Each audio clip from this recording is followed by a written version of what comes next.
As always, we're broadcasting from suburban community channels in White Bear Lake, simulcasting through CTV in Roseville, replaying through SPNN in St. Paul on Monday nights, replaying through Valley Access in the Stillwater area, replaying through South Washington. So I think there's about 50 cities that get to see Inside Insight and see what government is up to. All right, as always, everything that's presented on the show is well documented, researched, and thought out, and presented as the opinion of me, your host, Bob Zick.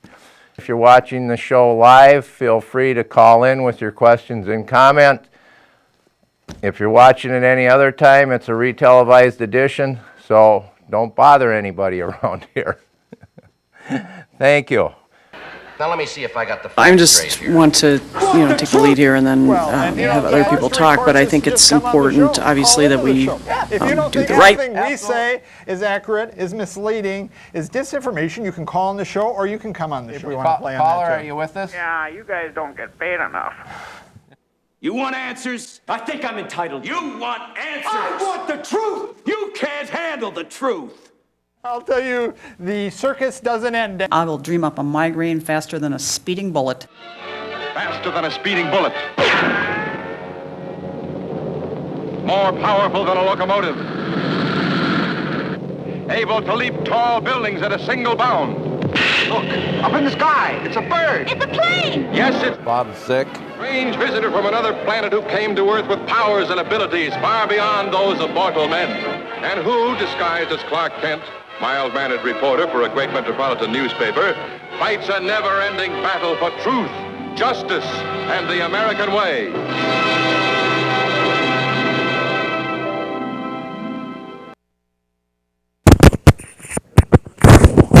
Good evening. Welcome to the Inside Insight News Hour. I'm your host, Bob Zick. It is December 10th, 2014, 8:30 to 9:30 p.m. So if you're watching at any other time, you're watching a retelevised edition. So like we say, don't bother anybody around here by calling in. We're not here. But if you do have questions or comments, we appreciate the call. Tonight, what should we start with? Of course, we have a lot of video tonight. I doubt if we're going to get through it. But, I always think people should read the Little Detroit newspaper. That's called the Pioneer Press, or maybe even the enemy paper, the Star Trib.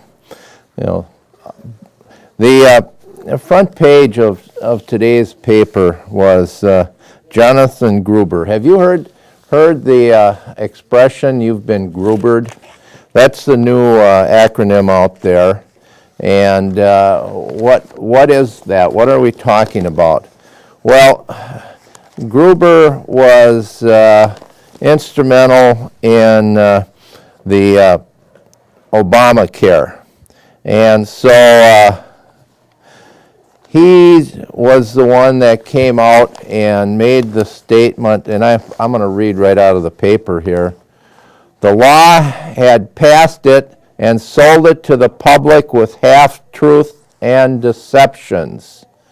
The health law had written it in such a tortured way to make sure the Congressional Budget Office did not score the mandate as taxes. Remember, that was the goofy Supreme Court ruling there, and your Chief Justice there. So we're going to wait and see how the ruling comes on this next matter that's going to be before the Supreme Court on the Obamacare.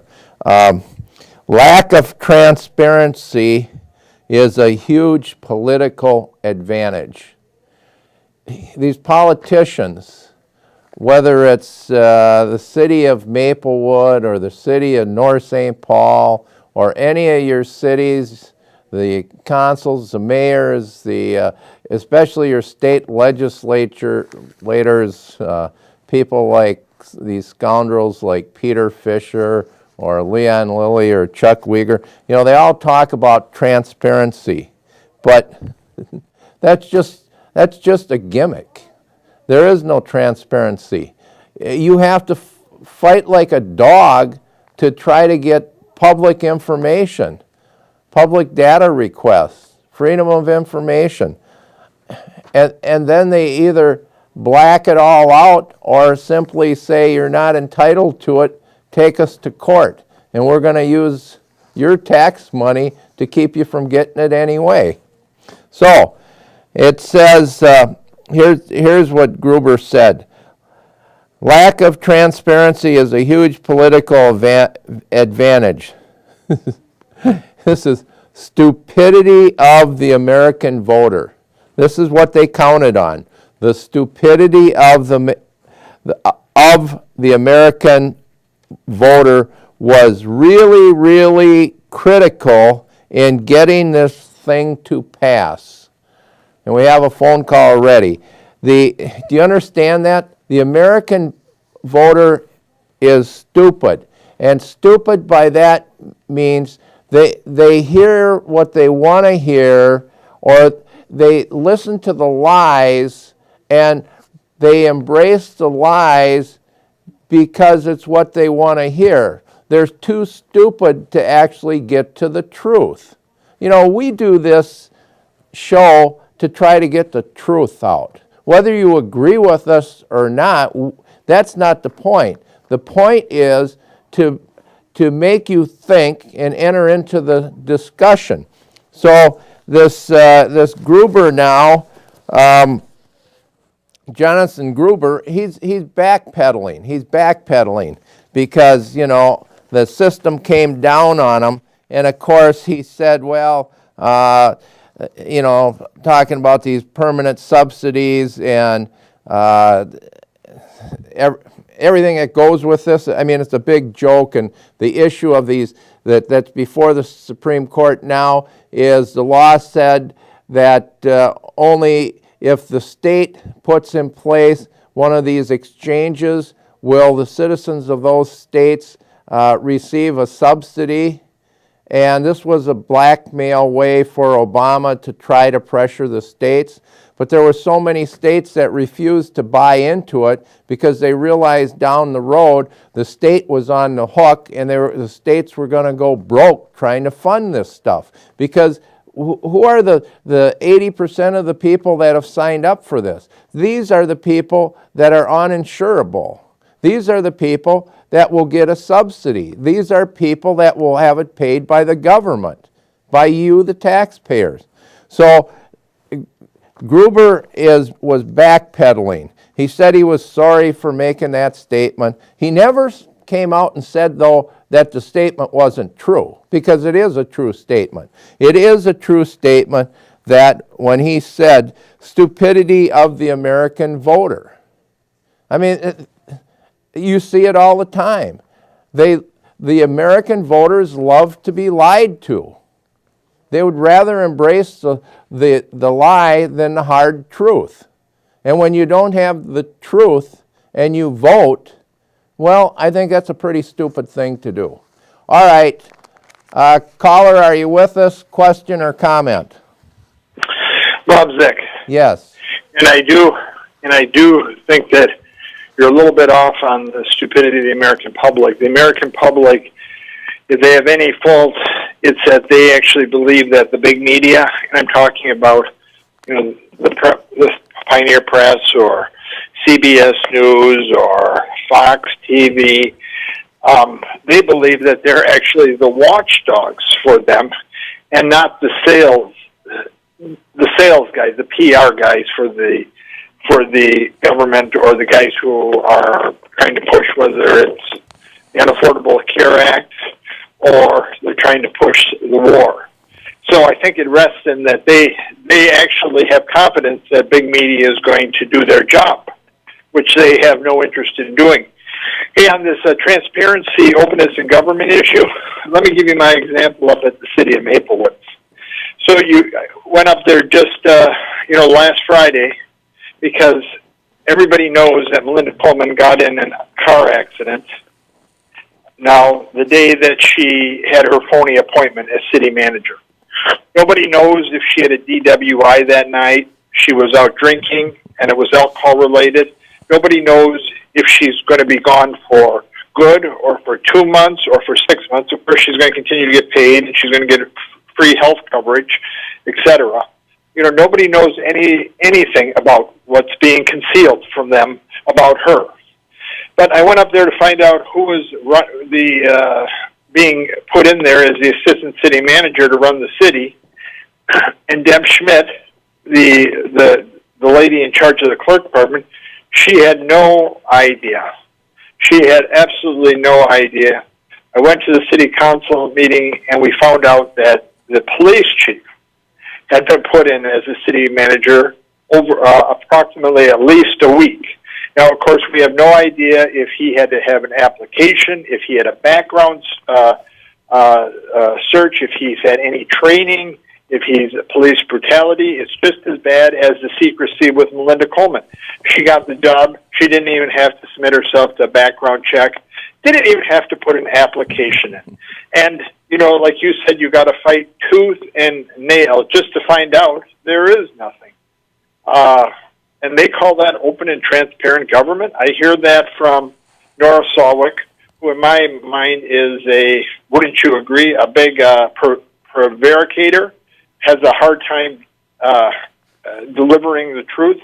And Mary Abrams, her chum and her best pal, an attorney who apparently has a problem, believes there's no accuracy in information. Bob, how can you say you have transparency in government when all you get is PR, phony information, disinformation, misinformation, and you can never actually, it's almost virtually impossible for them to actually give you a concrete truth, accuracy item on something as simple as who is the city manager, who's in charge. Thank you. And I did, by the way. Yeah, thank you. Thank you, caller. And we're going to have a lot of video on Maplewood tonight. Of course, I was up at the council meeting Monday night, and the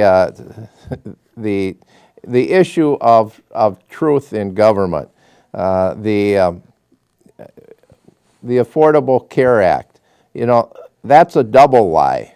It's neither affordable nor is it care. So maybe, remember that statement about a double negative equals a positive?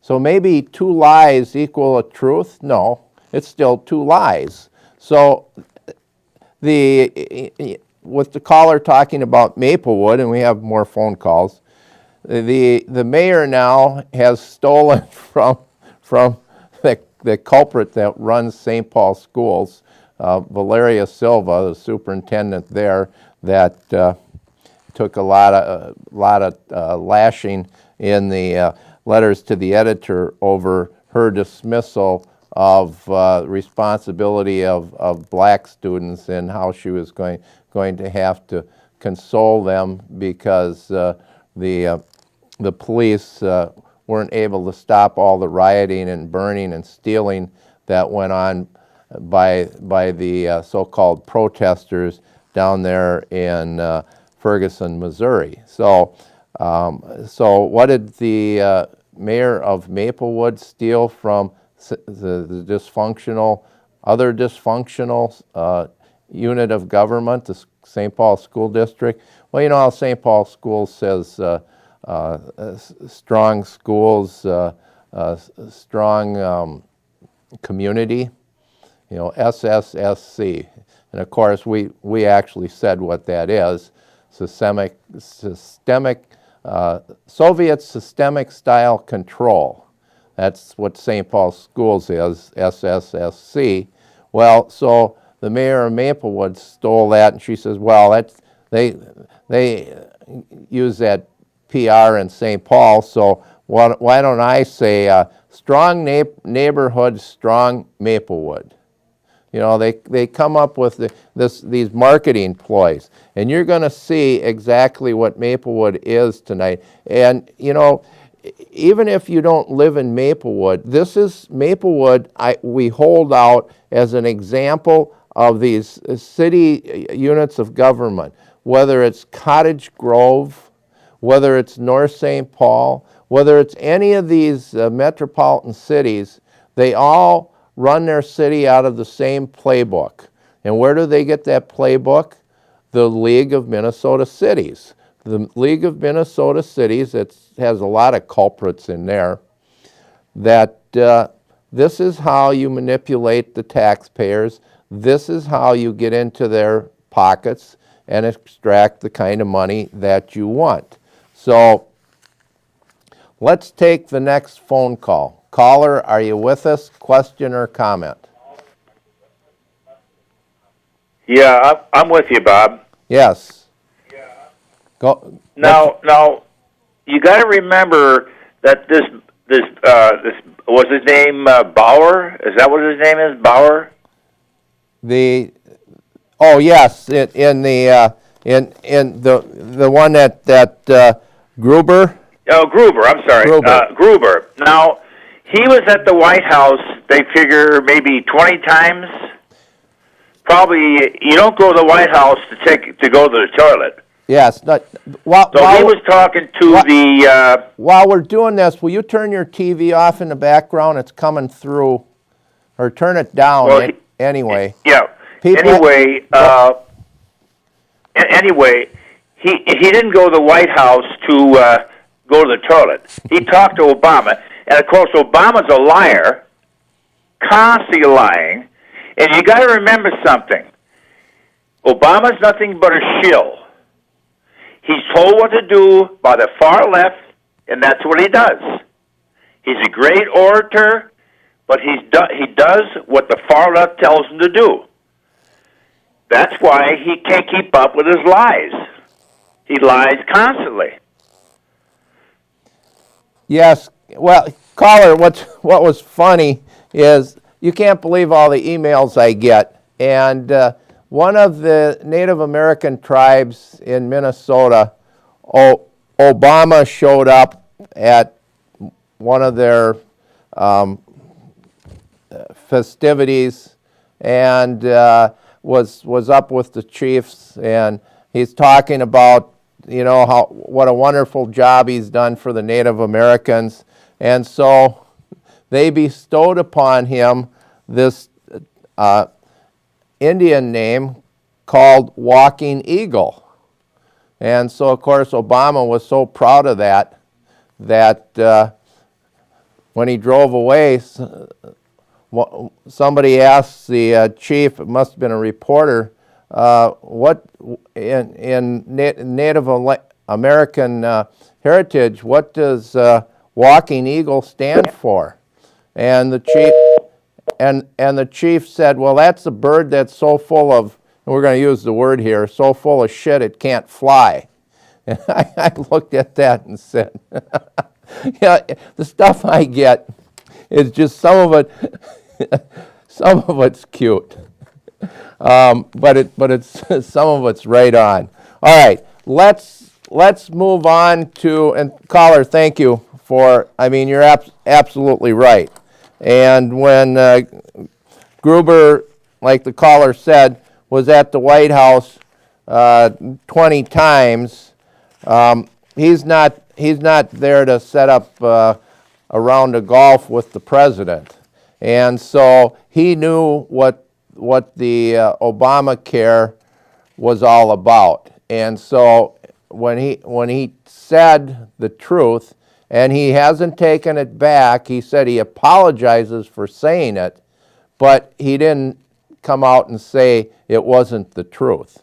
All right, let's, I want to play some, we have another phone call. Caller, are you with us? Question or comment? Well, I've got a quick comment, Bob. Now, you're talking about the truth. You wait, because I heard that Maplewood, city of Maplewood, is considering Eckberg Lambert, I think you're going to get double-click Nick. You talk about the truth and how that is slanted. You guys are in for another ride. I don't see it getting any better. And you're right, caller. And the first call that talked about who's the acting city manager at Maplewood, and it happens to be the police chief, Schnell. And I talked to him after the meeting, and I think there's some footage of that. But I told him two things. One, the law firm of Kelly and Fawcett had the city job, both the prosecution and the civil part of it, and resigned abruptly when it came out that they were passing city confidential information to the Pioneer Press. Also, Kelly and Fawcett boasted about how they handled the case with the little Canada man that was filming a police ambulance happening, and of course Kelly and Lambert failed to mention Lemmings. Kelly and Lemmings. It used to be Kelly and Fawcett. Failed to mention that they lost that case and it cost the city of Little Canada $5,000. I also talked about the Grant City attorney, Nick Vivian, who Eckberg and Lambert is the firm that wants the job over in Maplewood. Well, likewise, the same thing. Their record is one of bad legal advice that is reversed from the state. And so if you want to talk about that for a half a minute, go ahead. But yes, that'd be a disaster if either of those firms were hired by Maplewood. Well, do you remember Nick Vivian said that you could not post a youth application on the city's website, that the City of Grant Charter Commission cannot meet in their own city hall, and that they're not entitled to the $1,500 by the statute. So you're going to get an attorney will simply give the opinion that the mayor asked for. So you're not going to get strong legal advice. You're simply going to pay somebody to agree with you what's going to happen. And he was also wrong about during elections and campaign signs. The guy just, I don't know if he doesn't read the law or if he just thinks he can get away with it. Well, keep in mind, he's also from the state of Wisconsin. Maybe they do things a little different over there in Cheddarland. Yeah, okay. Thanks, caller. All right, let's play some of these clips from Monday night so people get a feel for what we're talking about here. I think this first one is Thank you, Consul. I am Bob Zick, business, property, and financial interest in Maplewood. I want to start out by saying I do want to say that I watched the Consul, and I had other people say this. And Mayor, for you, I would like to say that for the speaker, it'd be respect to actually engage like you're listening to him and make some eye contact. For Councilperson Abrams, it's very discerning that you're chewing gum and doing the things you do Mr. that Zick, distracts we're in the middle people. of a hearing on taxes. And if for you could Kathy, stick to she the makes these snide topic, remarks. or else I'm going to rule you out of order. I want to ask the question, what other city is currently under investigation by the federal government? Okay, what goes on up there is the mayor, it's just a burden to her to have citizens come up and bring the issues that they don't want to be aired in public. So she sits there and kind of looks around, maybe talks to somebody next to her, doesn't pay attention, doesn't look at the person speaking to her. How would you like to speak to somebody and have them never bother to look at you? And then Marlee Abrams, she sits there and chewing away. I don't know if she's chewing her cud or chewing gum, but that distracts people. And then Kathy Juniman sits there, and we're going to play some of her snide remarks. You know, that's the axiom. The axiom of distortion. You know, the three women up there now have taken over, and it doesn't matter what Marv Copen and Bob Cardinal want. It's the 3-2 vote up there.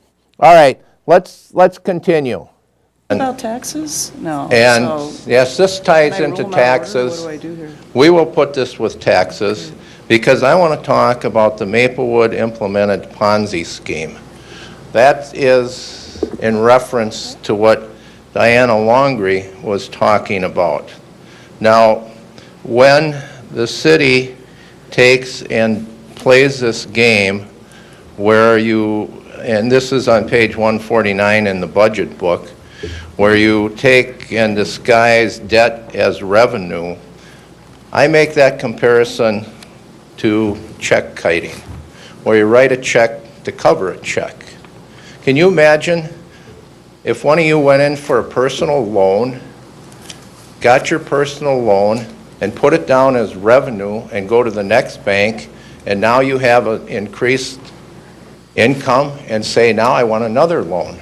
And then you could go to the next bank and do the same thing. That's called a Ponzi scheme, and that's what is going on here with these engineering road projects. You know, I look at your budget book here, and I realize that you have a liquidity problem in Maplewood, and I was reading today on it was actually Moody's bond rating, and in regard to Maplewood and bonding, post-sale general obligation debt.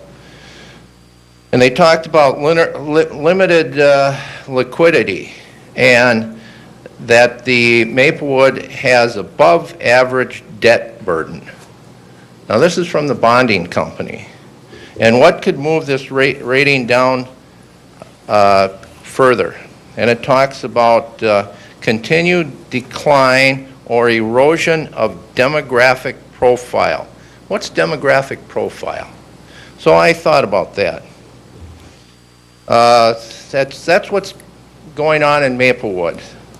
Low-life, third-level sex offenders, criminals, gangs, more or less the outcasts from St. Paul.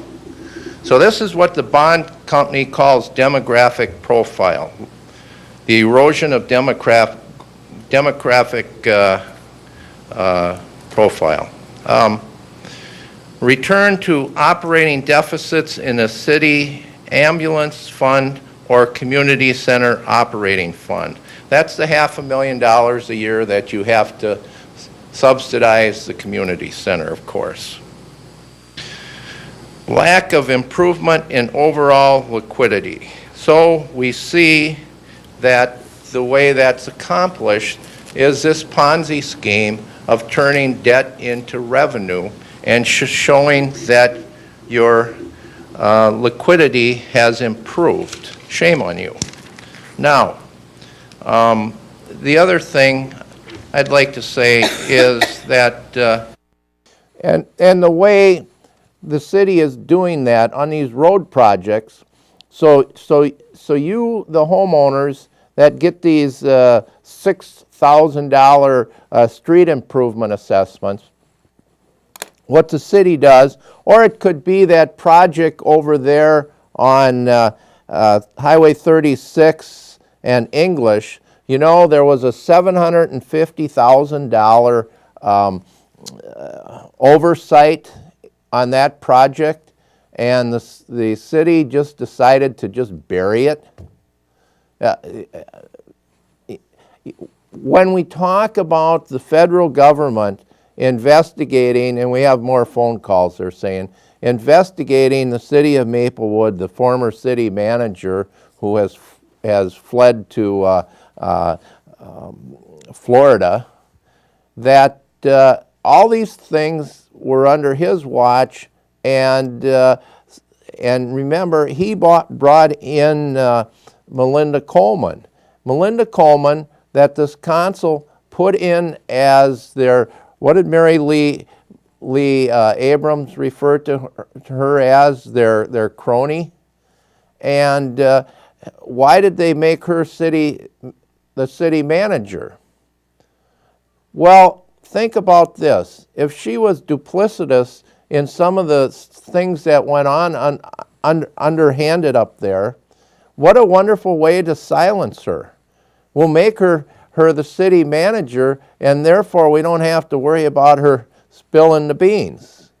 So these road projects, what the engineering department does, or well, through the city manager, whether it's the Gail Bauman, who is the financial bean counter up there, or Michael Thompson from engineering, they take, and those jobs are all built into the annual budget.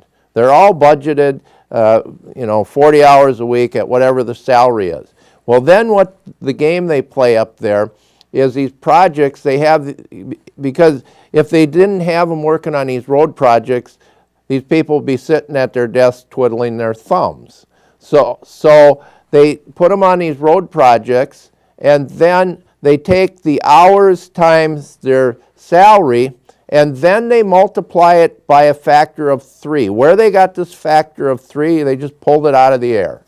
So if you have $350,000 worth of engineering or staff time on a project, multiply it by 3, you got to have $1 million. So for the last 3 years, they've taken $1 million that has been bonded for in these road projects. So that money now has the additional cost of $1 million a year, and that's borrowed money that they have to pay back over 15 years. And then what did the city do with that borrowed money? They moved it over into the revenue column and called it revenue. Today I was on the phone with Moody, the bond rating company, to talk about what Maplewood is doing and how they need to understand that this kind of action doesn't meet standard accounting, and that the bond buyers would probably like to know what goes on when they look at Maplewood. So, and then if it's not a concern to the bond rating company, maybe it'd be a concern to the Security and Exchange Commission. So maybe with the FBI investigating Maplewood, maybe the Security and Exchange Commission should start investigating them too. All right, let's play some more. Oh, we have a phone call. Let's take the phone call. Caller, are you with us? Question or comment? Yeah, hey, Zick. Hey, Zick. Yes. Yeah. You got to get that department head on there from Maplewood. He got fired. Oh, yes, okay. That, Larry, He's my neighbor, and he's a good guy. Yes, I've had conversations with Larry, and we're going to ask. He got fired. He got fired. We're going to ask him to come on. Larry was raising some of the, I guess I can put his last name out there. Just a department head. Yes, he was a department head, and they canned him because he would go into meetings. Let him tell the story. And he'd go into meetings. Let him tell the story. Okay, thank you, caller. Appreciate it. And so there was 26 issues that were turned over that are in the hands of the FBI, and this was through the the HR attorney at the city of Maplewood, not not Alan Cantrud, the criminal civil attorney. And so the HR attorney, we're told, coached all the employees how to distort the truth on some of their testimonies that were given to the state. So yes, we're going to have all this stuff, and it's all going to come out. All right, let's take and play some more of the video.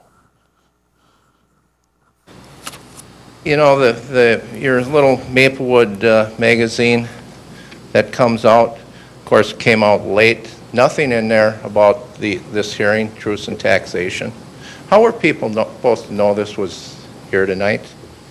You know, I look at that and no notice in the newsletter.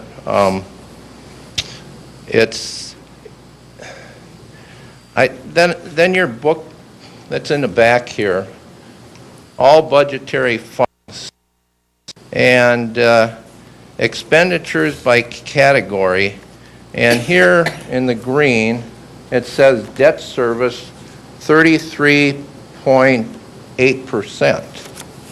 I mean, when you're paying 30 cents, over 30 cents out of every dollar for debt service, something has gone wrong in this city.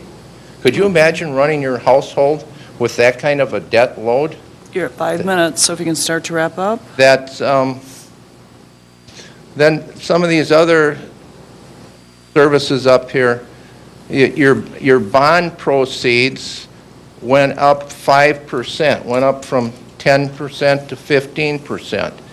You're living on borrowed money. We'll have this complete discussion Wednesday night, Insight News Hour, cable channel 15. Thank you. And we'll be bringing forward some of those figures, but can you imagine 33.8% of the income, and this is their figures, goes to pay for debt service? It's the second largest item in operating the city. The only one that is more, I believe, is, and I'll talk about this, I believe was the police department.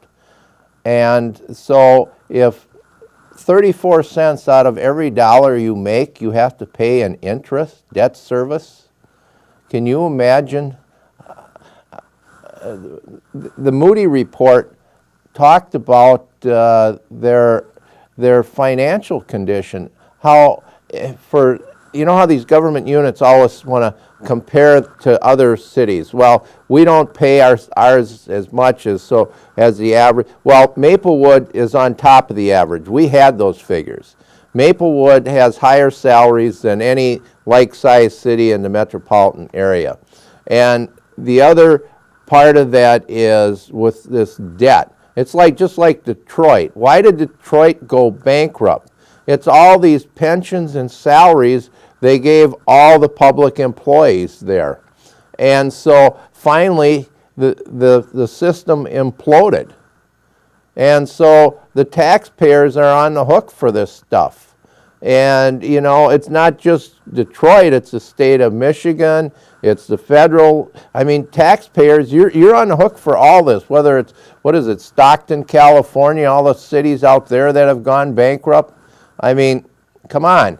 In Maplewood, $80-90 million in debt? It's huge. It's huge for a city. And so Maplewood always resorts to saying, oh, well, we have 3M that's in our city, and we have the Maplewood Mall, so debt's no problem. The city manager that fled went the state. It used to be 1% of all the value of all the property in the city that you could have as a debt load. Well, so then the state and people like Lilly and Wigger and Fisher, you know, those culprits down there said, well, let's raise it to 2%. So if you have how many ever billion of property there, you can now double your debt load, folks. And then how's your property taxes? What is it, 21 to 28% went up in Maplewood, and they try to tell you that they haven't increased anything? You know, a 2.5% levy increase, that doesn't mean your property taxes go up only 2.5%. Your home value has escalated. So in Maplewood and other cities, these property taxes have gone up 20, 30%.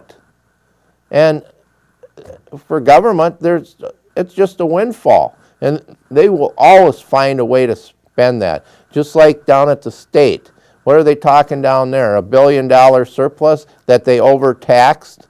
If you went into a store and you got charged $10 for a $5 item, do you believe you ought to be able to go get your $5 back? Or should the store tell you, well, we'll just hang on to this, you know, we might have to do some improvements around here, so we'll just keep it on the books for you. Isn't that wonderful? All right, let's play some more. We're going to run out of time.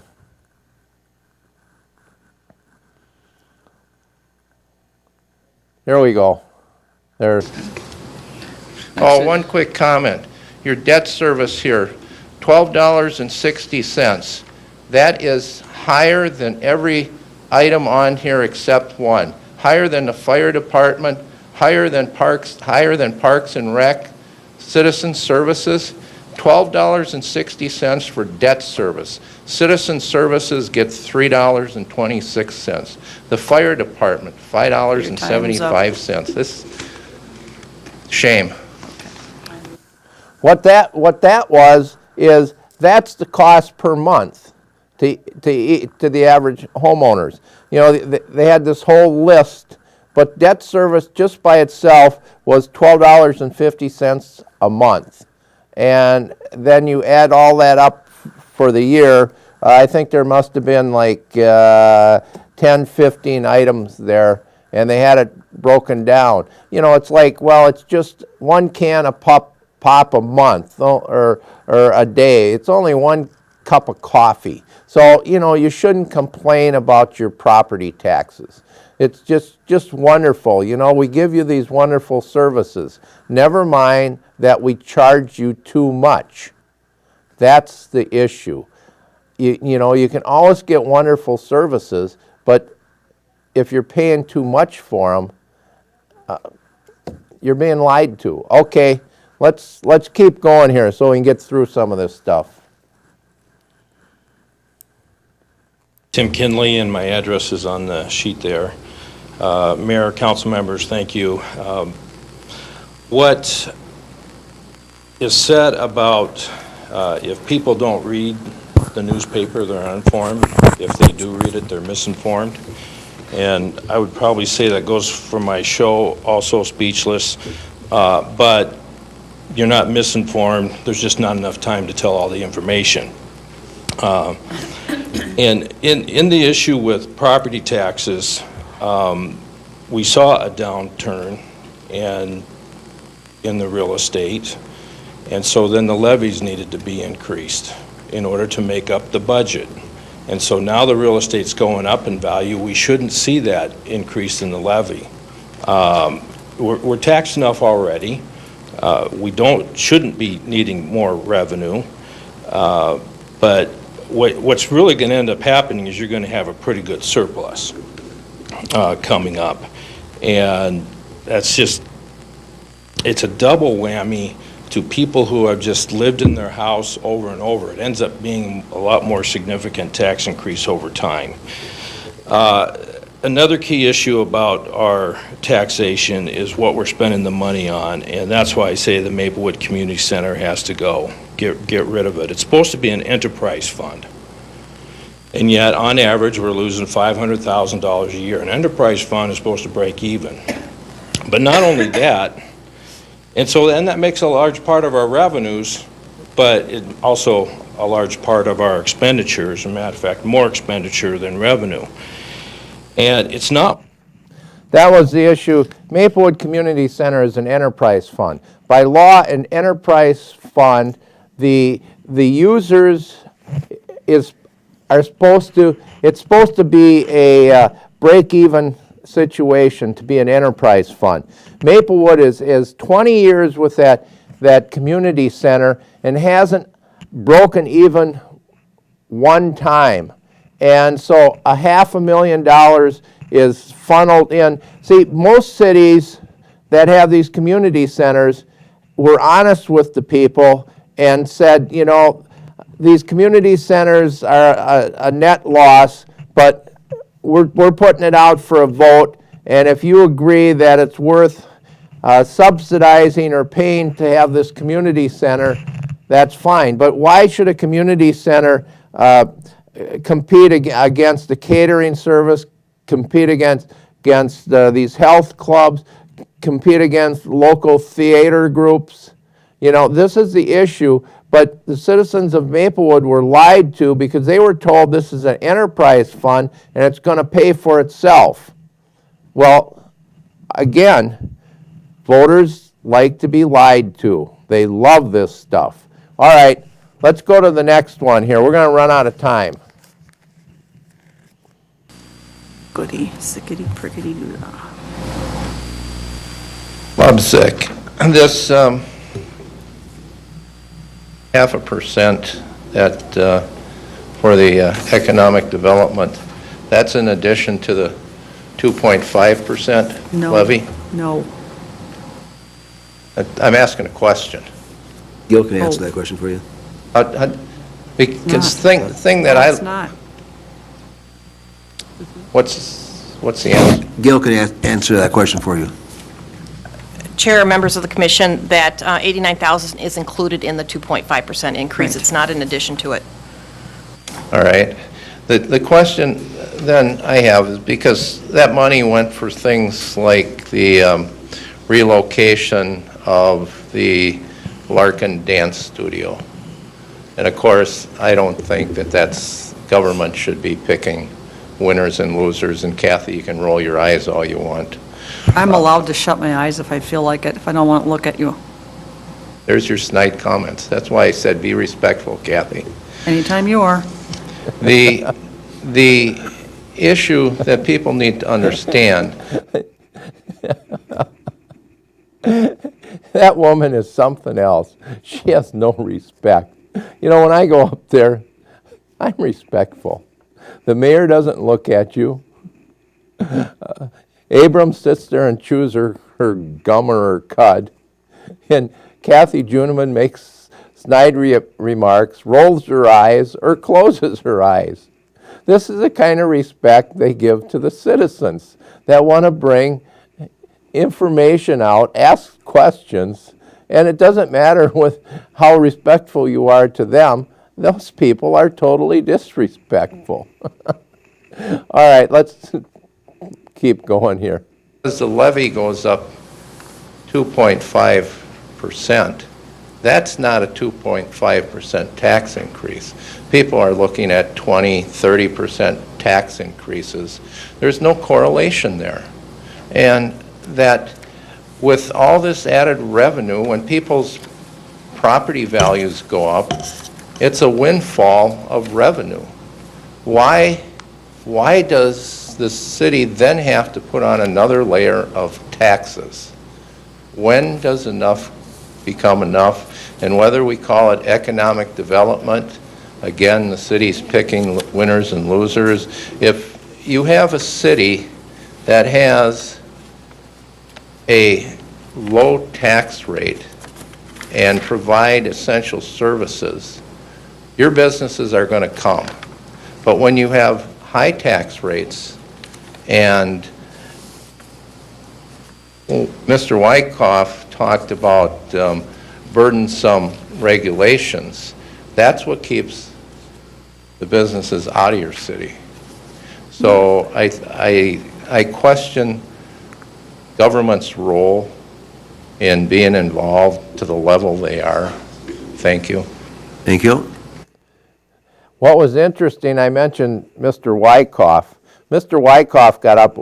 We have the video, but we don't have time to talk about it. Mr. Wyckoff talked about he's in the sign business and sign painting, and that all the car dealerships along Highway 61, any of the local businesses, even along Frost, the way they advertise is in the windows. You know, advertisement's very expensive, but in their windows they would put these signage. Well, Maplewood put an ordinance against that, and that went out to other cities. So these car dealerships are absolutely livid, and so are these other small businesses that put their on the windows, would have the sign painters paint their specials or whatever. And we have another phone call. Well, but then Wyckoff says, of course, Councilman Marv Copeland, Party Time Liquor, go look at his windows. They're 100% signage. How does he get away with it? Oh, that's right, he's a city council person. Marv's face turned beet red, and it looked like he wanted to slouch under the table. All right, let's take the phone call. Caller, are you with us? Question or comment? Yeah, Bob Zick. Yeah, this is Mr. Wyckoff calling in. I went to that very disgusting meeting that they had Monday night, and how they continue to raise the taxes on the citizens. And even in the new Maplewood Monthly, our wonderful new mayor, North Ludwig, she wrote in here that we're going to see many challenges in our city here in Maplewood. It's the own comment here on page 4. Our residents are aging, becoming more diverse, and growing in poverty. That's thanks to North Ludwig and the city council. You know, when you have a multi-million-dollar mayor in Maplewood, she doesn't care what things are. She's like the other city council, the other mayor, which was Will Rosbeck, and he told us that he didn't care what things costed or how much he spent. And we can see that when we look at the police, fire, and police department, then at the 3M Maplewood complex. And we got 3M and the city of Maplewood has been together, figuring out ways to save 3M money and have our citizens pull the legs to big corporations. Caller, I'm going to cut you short now. Thank you for the call. Your call was so broke up. You must be on a cell phone or something. But you're correct with what you said. And thank you for calling in. We need to ask the mayor, you know, how's that working out for her? You know, she came out of the state legislature where all she had to do was vote the way the caucus told her, and there was no feedback. Now that she's in Maplewood and, you know, the protege of Billy Rosbach, she sees firsthand, you know, she hit away down there in southern Maplewood and really felt like she lived over in Woodbury. So now she's getting some reality. All right, one quick phone call. Caller, are you with us? Question or comment? Hi, Bob. Yes, good evening. I was wondering, maybe if they didn't have to throw so much money at that community center, maybe my taxes wouldn't keep going up so high. $500,000 a year. And then the other night they approved all these new things going in over there, the heating and the water heaters and this and that and something else for hundreds of thousands of dollars. That was $650,000, I think. Yeah, it's no damn wonder my taxes go up when they're paying money out like that. And that's just the beginning over there. And you see, the thing that Mr. Kinley talked about was that, you know, the community center is really for a select few. That it's not like a park or roads. You know, the big scam is to get away with this, Maplewood declared the community center a park. And so so they robbed from the park fund. So your local little neighborhood parks come out on the short end. And like Mr. Kinley said, you know, a street or a park we all get to use. It's not a special club for a certain group. Yeah, the thing is, I've lived here in my house 30 years, and I've never set foot in that place. And I don't intend to set foot in it. But yet I got to pay taxes on it. I've been in there, and I'll tell you how bad it is. they had a Subway in there for a while, and this Maplewood was pretty much telling them, you know, you can stay here for free, and Subway still left there. Yeah. It's a joke. So thank you, caller. Thank you, Bob. Let's play that last, the one of the woman that I'm trying to. She'll say her name, Jean or something. City Council. My name is Joan Markgraf. I was born and raised in St. Paul, lived in Ramsey County most of my life, paid taxes in Ramsey County most of my life, worked 2 jobs my entire life, just simply retired from the post office 2 years ago. And I was kind of, as a new senior, I was in for a rude awakening because my income was chopped in half. And so I'm more mindful now, and I'm not as much of a spender as I used to be. I have only one income in my household. I went to that meeting in Roseville last Monday, and the commissioners there said it was a 0 increase in Ramsey County. Now, I'm puzzled because I'm hearing different things. And I guess I'm Maplewood, but I'm still in Ramsey County. I have a modest 50s Rambler, but the taxes went up 25%, which isn't astounding. I know there are people here that have more of an increase. That turned out to be $554.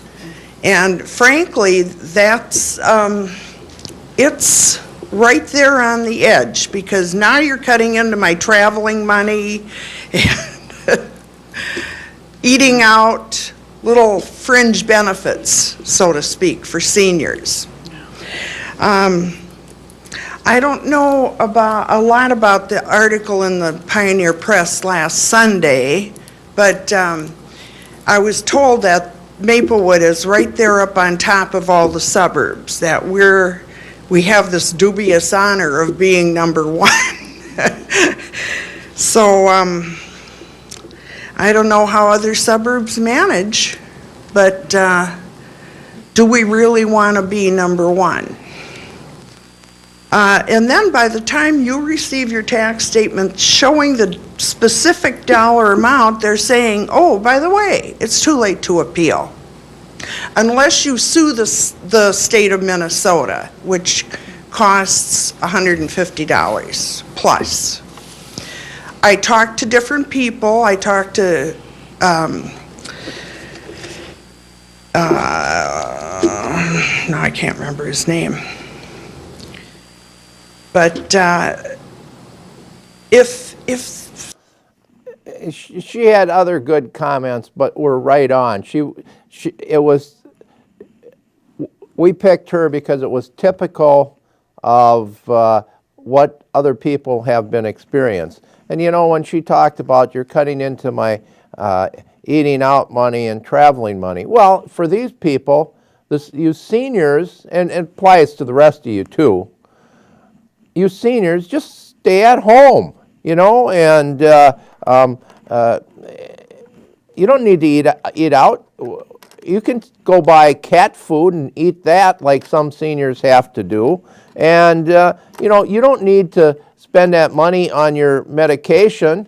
Just, you know, just stay there. So I'm your host, Bob Zick. We appreciate all the callers tonight. Have a good week, and we'll be back. And next week, St. Paul School Board. So we'll have that for you. Thank you, and good night, and enjoy the week. Till we meet again.